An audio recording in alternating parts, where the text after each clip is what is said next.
नमस्कार दर्शक बंधु कंधमाल समाचार को आपन को स्वागत। दर्शक बंधु सरकार विभिन्न योजना गुड़िक गाँ गंडा प्रति रही बेले वर्तमान सुधा सठिक हिताधिकारी मान पाखे से योजना गुड़िक पहुँची पारना। दर्शक बंधु आम जदि कहवा एभली एक घटना देखा मिली बालीगुड़ा ब्लॉक अंतर्गत मिड़ेगिया पंचायतर सेनापड़ी ग्राम नाम हूँ कार्जी दिगाल। घरटीए नथिबारु अत्यंत दयनीय अवस्था परिवार सहित से रही आसुचंती।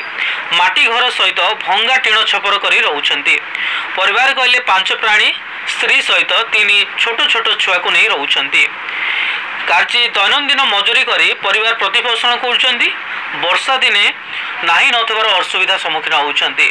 एमिति कि बेले बेले बड़ पवन हेले मध्य घर टीण छपर उड़ी नहीं जाउछि। अन्य पक्षरे वर्षा रे राति सारा चेई रहउचंती परिवार लोक। अनेक थर एने सरपंच को जणैथिले सुधा ए पर्यंत कौन से सफल मिले नहीं। केवल सरपंच ठारू प्रतिश्रुति ही प्रतिश्रुति मिलुछि। एने उपरस्थ अधिकारी को जणाया पई सरपंच मध्य कहिसंती। लिस्ट रे ना नथिबा मध्य सरपंच जणाइसंती। वर्तमान वर्षा दिन आसुथिबारु परिवार किभली एई भंगा ददरा घरे रहिबे से नै प्रश्नवाची सृष्टि होइछि। एने ग्रामवासी अनेक थर सरकार को जणिया पई अनुरोध करिसंती एवं समाजसेवी बेंजामिन नायक अरुण नायक समस्त ए विषय रे सरकार को अवगत करिवे बोली जणाइसंती। कंधमाल बेंजामिन नायकों रिपोर्ट कंधमाल समाचार।